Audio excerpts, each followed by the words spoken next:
রাজধানীতে ৪ মাসে হত্যাকাণ্ড অন্তত ৮২টি। ছিনতাইয়ের ঘটনায় থানায় অভিযোগ এসেছে ১৫০ শতাধিক।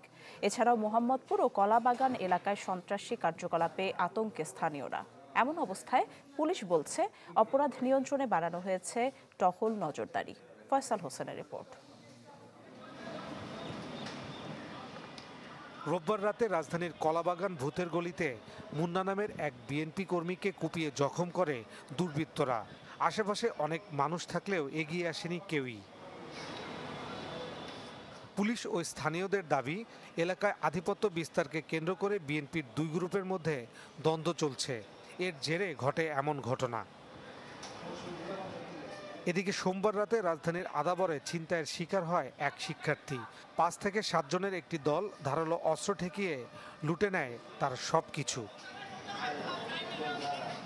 গেল ৪ মাসে রাজধানীতে ১৫০ শতাধিক ছিনতাইয়ের অভিযোগ জমা পড়েছে থানায়।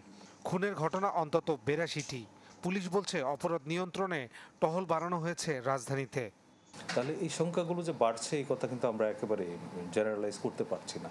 আমরা চেষ্টা করছি অপরাধ নিয়ন্ত্রণ করার জন্য, এবং আমাদের যে প্রচলিত কলা কৌশল যেগুলো আছে সেগুলোর বাইরেও আমরা উদ্ভাবনী কিছু কলা কৌশল ব্যবহার করে আমরা অপরাধ নিয়ন্ত্রণে এবং অপরাধের আইনের আওতায় নিয়ে আসার জন্য কাজ করছি।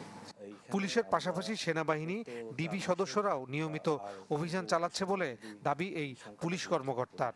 ঢাকা মহানগর এলাকায় প্রতি মাসে গড়ে ২০ থেকে ২৫টার মতো এরকম ঘটনা সংঘটিত হয়ে থাকে। Faisal Hossain, channel 24, Dhaka. Breakfast, tiffin কিংবা স্ন্যাক টাইমে মজাদার আয়োজন মানে অল টাইম ব্রেড।